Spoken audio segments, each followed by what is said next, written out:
Hi guys, Dr. Berg here. In this video, I want to talk about this very interesting thing called dopamine. Dopamine is a neurotransmitter, which is a hormone-like communication or message that travels through the nervous system, versus hormones are communications that travel through the blood. And this neurotransmitter has the effect of giving you pleasure. Okay, so it's a pleasure neurotransmitter. It does other things that are involved with reward and even motion. So if you have a problem with dopamine deficiencies, you might have resting tremors and Parkinson's, which is a different thing.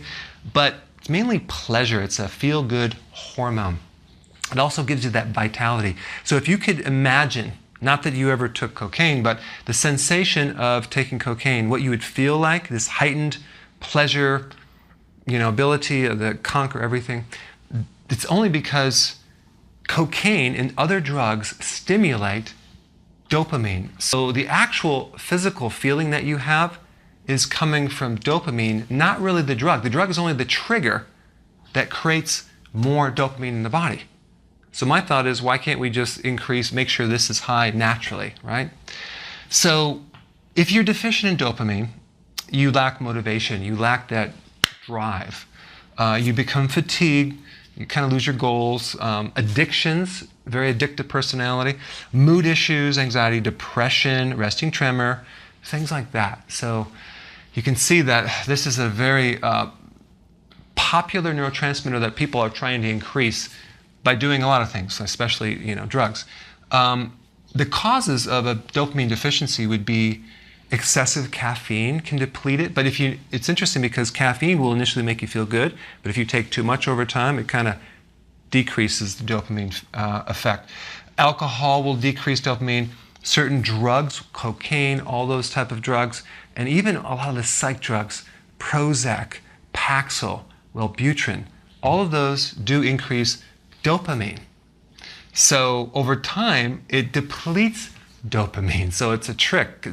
You bring it up and it's bringing it down. Same thing with like drugs. If you're addicted to drugs, you're going to deplete your dopamine reserves, and then you're going to cause the necessity to take more and more drug over time. Insulin, sugar will deplete dopamine. Stress will deplete dopamine. Cortisol from the adrenals will deplete dopamine. Low stomach acids. If you don't have enough stomach acid, you can't digest protein in general.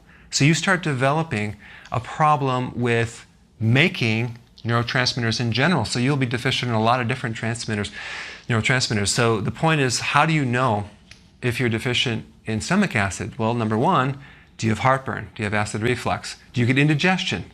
That would mean that you're probably deficient in stomach acid. As you age, you need more stomach acid. So just by adding more apple cider vinegar or betaine hydrochloride, you can increase your neurotransmitter reserve. Okay, then we have adrenal stress. The adrenal gland, the inside of the adrenal gland, makes dopamine. So if your adrenals are burnt out or exhausted, you're not going to make the level of dopamine. So chronic stress, all these things deplete your neurotransmitters, not just dopamine deficiencies, but all the neurotransmitter deficiencies. So here's some things that you can do. Of course, don't consume as much caffeine or alcohol. Just get off the drugs, get off the sugar, cut the stress down, increase the acid, improve the adrenal. But also, here's nutrient-wise, you can take tyrosine.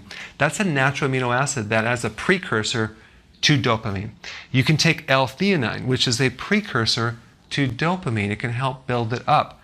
It's a natural amino acid. Vitamin D, getting a lot of sun will help recharge and build up dopamine reserves. Vitamin B6 and B5 are two other additional B vitamins that are necessary in making this neurotransmitter. Of course, in a lot of the other videos I talk about, all these things will deplete these vitamins too. So you may not need these if you stop taking these right here. Okay? Exercise will also increase dopamine. So as you can see, there are things that you can do about this. So I just want to bring your awareness up that there is a hormone behind this, and if you have any of these symptoms, you might want to do some of these actions. Okay? Thanks for watching.